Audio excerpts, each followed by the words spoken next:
खान साहब ने कहा कि मुझ पर हमला हो सकता है, अभी दोबारा हमला हो सकता है और मैं अपने जो हिफाजती इक़दामात मैं ज़्यादा करूँगा। इमरान खान साहब की इस बात के बाद कि उन पर दोबारा हमला हो सकता है, क्या कोई कौम को एतमाद में लेगा कि क्या मेजर्स हमने लिए हैं? देखें, जब से उनके ऊपर वो कातलाना हमला हुआ और वो मौज़ूदी तौर पर बच गए, उससे तो लगता ही है कि नीचे लोगों की दुआएं हैं, ऊपर से अल्लाह ताला की रहमत है। अभी तक उनकी FIR नहीं दर्ज हो सकी। इमरान खान साहब ने ये भी कहा कि वो उनको यकीन है कि स्नाइपर था कोई जो उनके ऊपर फायर कर रहा था। तो ये उनकी जितने भी सिक्योरिटी कंसर्न है, इस हवाले से अभी तक तो कोई मीटिंग नहीं हुई। खान साहब ने कहा कि मुझ पर हमला हो सकता है, अभी दोबारा हमला हो सकता है और मैं अपने जो प्रिकॉशंस जो हैं वो अब हिफाजती इक़दामात मैं ज़्यादा करूँगा। बड़ी वरीसम है ये बात।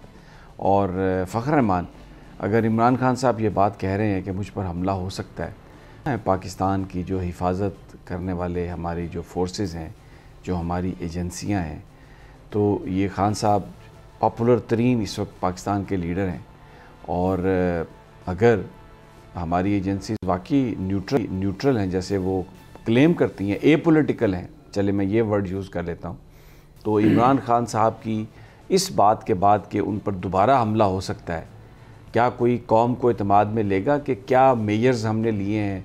और खान साहब ने ये जो बात की है, किन शवाहिद पर बात की है और क्या इनके बाद फ़ौरी तौर पर उनके साथ मुलाकात नहीं करनी चाहिए थी, पूछना नहीं चाहिए था कि आपके पास कहाँ से ये शवाहिद आए? क्योंकि हम ये सुनते हैं कि जिस दिन मोहतरमा बेनज़ीर भुट्टो की शहादत हुई, उससे पहले एक इंटेलिजेंस के सरबराह उनके पास गए और उनसे कहा कि आप लियाकत बाग में ना जाएँ, लेकिन उन्होंने कहा कि नहीं, मुझे आवाम से कोई अलहदा नहीं कर सकता। इस सारे सिनेरियो में क्या खान साहब के साथ कोई बात करने के लिए तैयार है? क्या Fakhr Rahman, what do you make out of it? देखें, जब से उनके ऊपर वो कातलाना हमला हुआ और वो मौज़ूदी तौर पर बच गए, और उससे तो लगता ही है कि नीचे लोगों की दुआएं हैं, ऊपर से अल्लाह ताला की रहमत है। अभी तक उनकी FIR नहीं दर्ज हो सकी, तो अभी दोबारा और किसी ने उनसे आके मुलाकात की कोशिश नहीं की, किसी एजेंसी के सरबराह ने रिक्वेस्ट नहीं की कि मैं आपसे मिलना चाहते हैं हम लोग, क्योंकि he is former prime minister, popular तरीन लीडर हैं पाकिस्तान के, पूरा पाकिस्तान उनके पीछे है, लेकिन किसी ने उनको जो वो ड्यू रिस्पेक्ट चाहिए थी वो नहीं दी। बिल्कुल यही बात देखें ना आपके, जिस तरह से खान साहब के इंटरनेशनल मीडिया में इंटरव्यूज़ हुए हैं और वो ये सवालात पूछ रहे हैं, और फिर मुल्क के अंदर भी ये सवाल उठ रहा है कि आखिर क्या पाकिस्तान में कोई ऐसा इदारा नहीं है जो रियासती इदारों का तो ये काम है कि उनको सिक्योरिटी प्रोवाइड करें और उनके जो भी खदशात हैं। और इमरान खान साहब ने ये भी कहा कि वो उनको यकीन है कि स्नाइपर था कोई जो उनके ऊपर फायर कर रहा था। तो ये उनकी जितने भी सिक्योरिटी कंसर्न है, इस हवाले से अभी तक तो कोई मीटिंग नहीं हुई।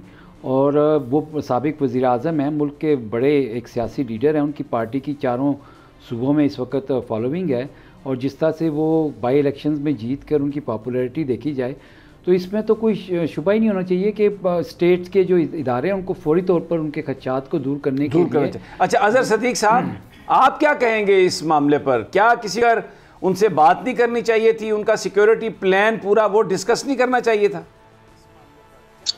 समी साहब, यही दुख और तकलीफ है कि हमारे यहाँ पॉपुलर लीडरशिप को किस तरह खत्म किया जाता है।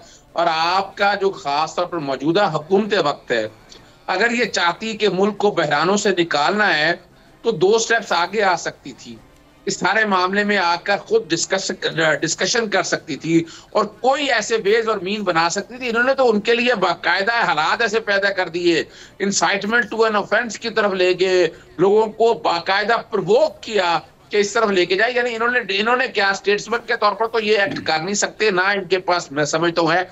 FIA आपने देख लिया, FIA हाथ धो के पीछे पड़ गया, प्रोविडेंट फंडिंग में, तोशाखाना में, अकाउंटों में। यानी उन्होंने जिन लोगों ने तहफ्फुज़ के हवाले से देख रहा था वो इधर लग गए। और IB में वो ऑफिसर जो पुलिस वाले इनके खिलाफ इस्तेमाल होते थे, चुन चुन के IB में वो लोग लगाए गए। तो ये तो एक लम्हा फिक्रिया कि आइंदा वाला तारीख में ये चीजें सारी याद रखनी है। और अगर चाहते, और मैं इसमें कहूं तो हमारी अदालतों को भी इस बारे में बड़ा सीरियस मामला लेना चाहिए था कि बुनियादी हकूक के तहफ़्फ़ुज़ की जिम्मेदारी है हमारी अदालतों को। आर्टिकल 9 और 14 की एनफोर्समेंट के हवाले से वो सारी बात है। बोल ने हमेशा हक और सदाकत का साथ दिया। सच के साथ खड़ा रहा। हम हैं मिसाल अब्र, मगर इस हवा से हम डर कर सिमट ही जाएंगे, ऐसे भी हमने। बड़ी मुश्किलात, बड़े बड़े चैलेंजेस, सिर्फ बोल खड़ा रहा, बोल डटा रहा। है उसकी आदत डरा रहा है, मेरी फितरत डरा नहीं हूँ मैं, और ये ईमान की ताकत की वजह से। सहाफत पर जब भी कड़ा वक्त आया, सिर्फ बोल खड़ा रहा, आवाज उठाता रहा हकीकी सहाफत के लिए। इंशाल्लाह अल्लाह बेहतर करेगा, हक बातिल पे गालिब आके रहेगा। बोल को है जरूरत अवाम के दुआओं की। आई लव बोल। बोल को वेलकम कहता आजादी मार्च के लिए मैं बोल को मैं दाद देना चाहता हूँ। बहुत अच्छी कवरेज की है, ये मार्च की तो जबरदस्त कवरेज है, बोल की प्रॉब्लम सबसे बेस्ट। इज़हार आज़ादी के लिए, पाकिस्तान के लिए, पाकिस्तानी अवाम के लिए।